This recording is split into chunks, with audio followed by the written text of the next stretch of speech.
I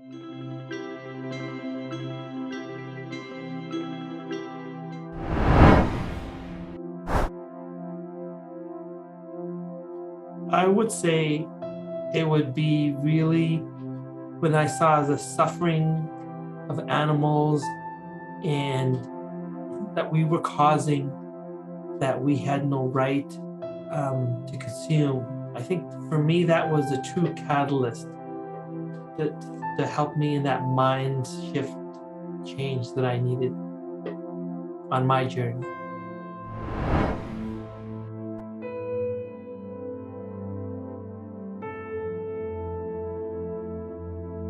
The first step that I took was to change my diet to becoming vegetarian and reducing my consumption of meat.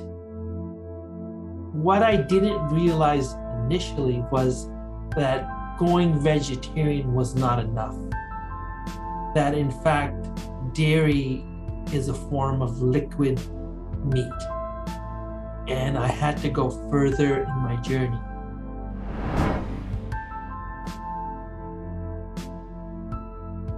And that's made all the difference. Definitely, without a doubt, it would be emotional. I'm a very emotional person. And I think changing my outlook, changing my diet has helped me to be more disciplined in my emotions. And I'm seeing sort of the benefits already as I approach my 8th month.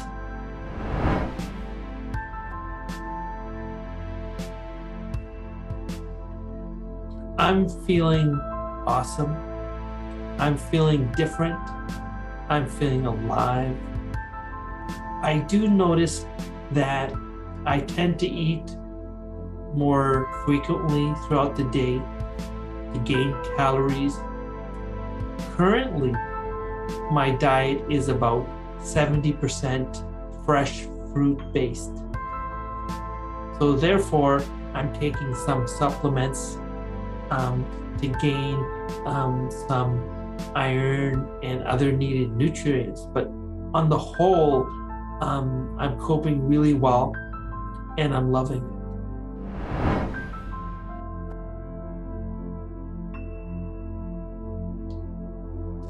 I would recommend a plant-based diet based on all the research that I've seen and really sort of the emotional attachment when I come to realize that I'm about sustainability.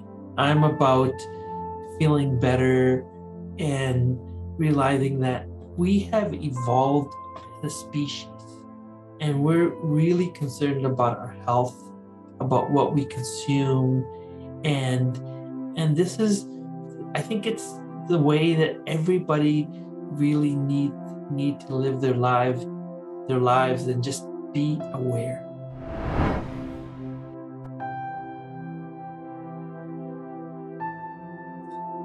Yes, the one thing that I'm definitely looking forward to is starting some type of plant-based business to really express my gratitude and joy, because I believe my whole mindset change really starts with gratitude and really humility.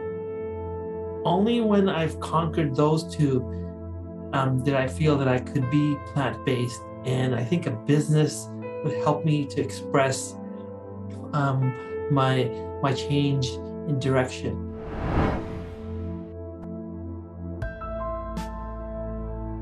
A few things surprised me. I think the number one thing that surprised me is the fact that sugar is good for you. And there's a differentiation between the natural sugars in fruit versus the sort of processed additive sugars in most of the foods that we get, from candies and cakes and so forth.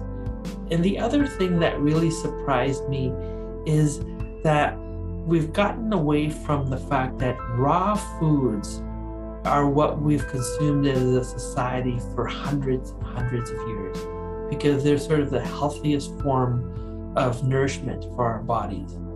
And that's where I really want to be on my journey. And I'm hopeful by the spring, when I get to 1 year, that I can attempt to sort of do a raw food based journey and diet as well.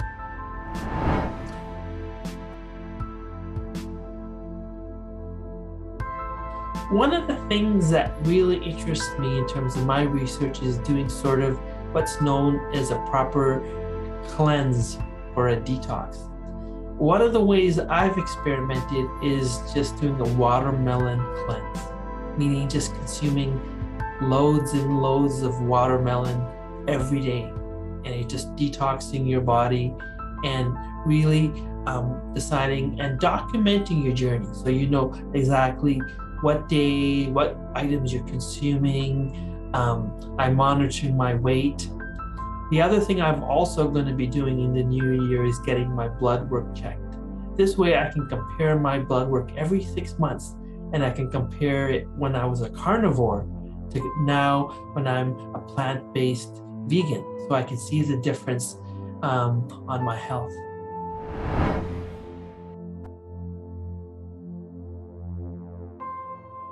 It's very interesting you asked that. I've lost a total of about 15 pounds.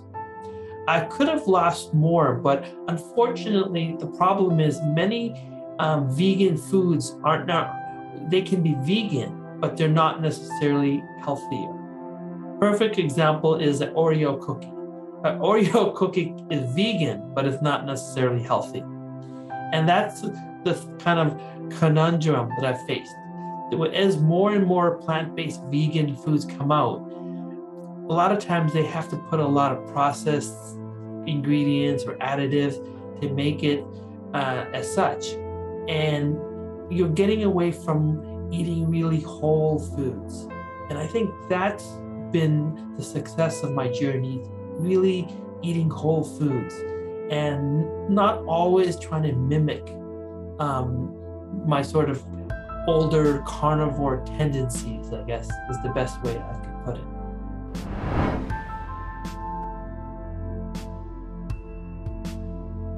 Yes, wherever possible, I do purchase organic, but I'm also cognizant to the fact that we really don't know the verification of the organic and how it's tested and so forth. I think what's been more important to me is realizing the importance when it comes to vegetables and fruits of flash freezing.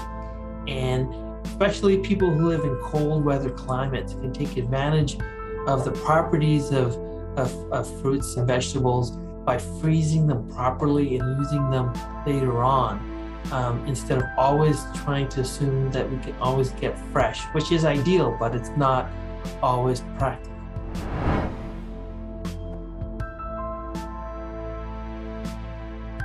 Right now, I would say I love blueberries. I mash them up and I go through them like crazy and I experiment with different things and superfoods, and I never used to love them. You know, and the reason I started mashing them up was because I couldn't eat them.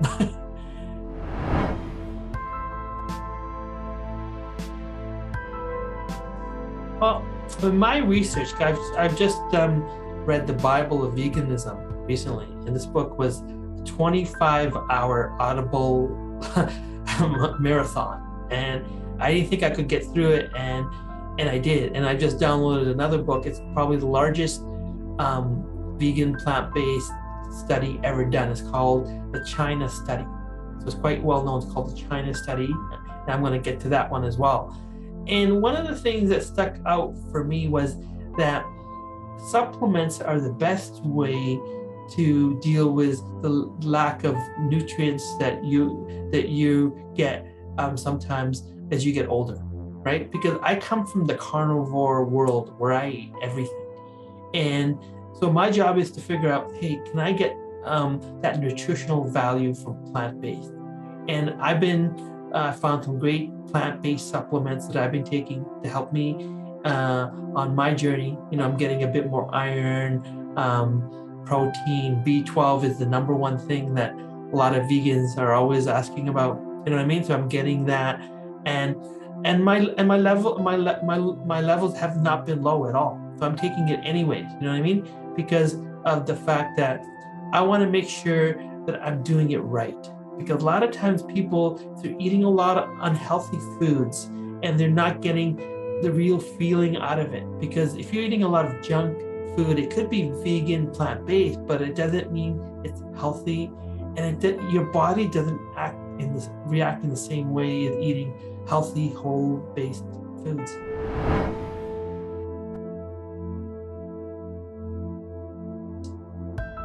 I'm thinking about that. I'm thinking about growing some indoors. I had a dream recently that I had opened sort of like a vegan bar kind of restaurant, just specializing in fungi, because there's a million types of fungi. Fungi is for plant-based people like me now, that they're like, the portobello is like wagabi steak, you know what I mean? We love that sort of stuff because it's so interesting, it's fascinating. It can help people mimic the meaty sort of textures, you know what I mean? Really very healthy, and there's such a huge selection of fungi. It's unbelievable.